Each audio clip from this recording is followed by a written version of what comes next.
The dog first sat down beside the streetlight on a quiet Monday morning, tail tucked neatly around his paws, eyes fixed on the corner of the road. Cars passed, footsteps echoed, vendors shouted, but he didn't move. He had been there before, countless times, always waiting, always watching. His owner had told him to stay, just like every other day. The dog trusted those words more than hunger, more than fear, more than instinct. The first day, people assumed the man would return. Someone tossed the dog a piece of bread. Another patted his head. He accepted the kindness politely, but never took his eyes off the road. When night fell and the streetlights flickered on, he curled up where he was told to wait, convinced morning would bring familiar footsteps and a familiar voice. By the second day, the rain came. It soaked his fur and chilled his bones, but he stayed.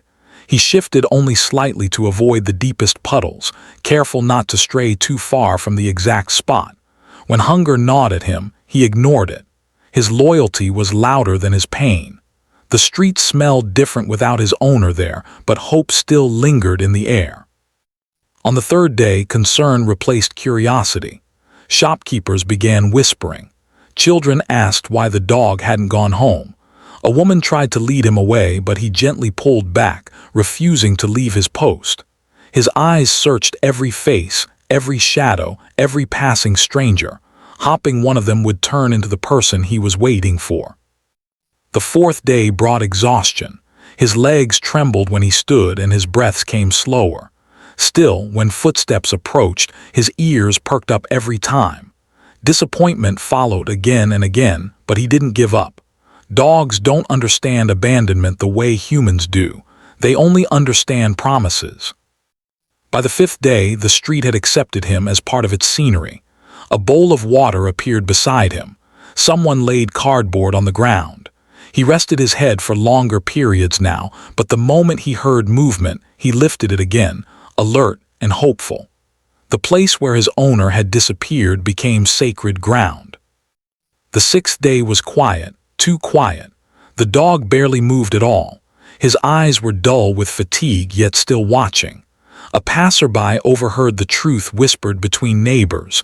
The owner had been taken away suddenly and would never return. The dog, of course, didn't know. He only knew waiting.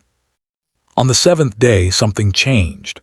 The dog stood slowly, walked a few steps, then turned back and sat again, as if he sensed something he couldn't understand. His tail wagged faintly at a stranger who knelt beside him and spoke softly. For the first time, he looked away from the road.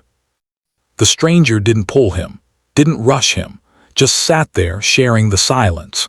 After a long moment, the dog leaned forward, resting his head against the stranger's knee, not because he had forgotten, but because he was tired of being alone. They say loyalty has limits. But for 7 days, on a busy street where the world never stopped moving, one dog proved otherwise. His owner never returned, but his love stayed right where it was left, waiting far longer than anyone ever asked him to. The cat appeared every evening at exactly the same time, slipping out from beneath a parked car as the sun dipped behind the buildings. She was thin, gray, and walked with careful steps, as if the ground itself could betray her. Her eyes stayed locked on the glass doors of a closed apartment complex, waiting for them to open. People assumed she lived nearby. No one realized she was waiting for someone who would never come back. Weeks earlier, an elderly woman had lived in one of those apartments. She fed the cat every night, speaking softly, promising to return in the morning. One day, the woman left in an ambulance and never came home. The cat didn't understand sirens or hospitals. She only remembered the routine, so she came back, every evening, same spot, same patience. On the first few nights, the cat sat tall and alert. She groomed herself carefully, as if preparing to be seen. Every time the door opened, her ears lifted and her tail twitched with hope. When strangers passed by, she stepped forward slightly, then froze, realizing they weren't the one she was waiting for. By the fourth night, hunger began to win small battles. She accepted scraps left by kind neighbors but never moved far. She slept in short bursts, always facing the door. Even in dreams, she waited. Rain came, soaking the pavement and her fur. She found shelter under a bench but refused to leave the entrance behind her. A security guard tried to shoo her away. She hissed weakly, not in anger but fear, afraid that if she left, she would miss the moment her person returned. Days passed. People noticed her now. Someone posted her photo online. Others left bowls of food. Still, she returned to the same place every evening, eyes fixed, body tense, heart loyal. Cats are said to be independent, but this one proved otherwise. One night, a woman knelt beside her and spoke gently, mentioning the old resident who used to live there. The cat looked up at the sound of that familiar voice pattern, searching the woman's face for something she recognized. She found nothing, but she didn't run. The woman returned the next night and the next. She sat with the cat, never forcing, never grabbing. Slowly, trust replaced waiting. The cat began to sit closer to her than to the door. On the final night, the cat stood at the entrance for a long time. Then she turned away, just once, and walked toward the woman. It wasn't forgetting, it was letting go. Somewhere in the city, an apartment remained empty, but love didn't disappear with it.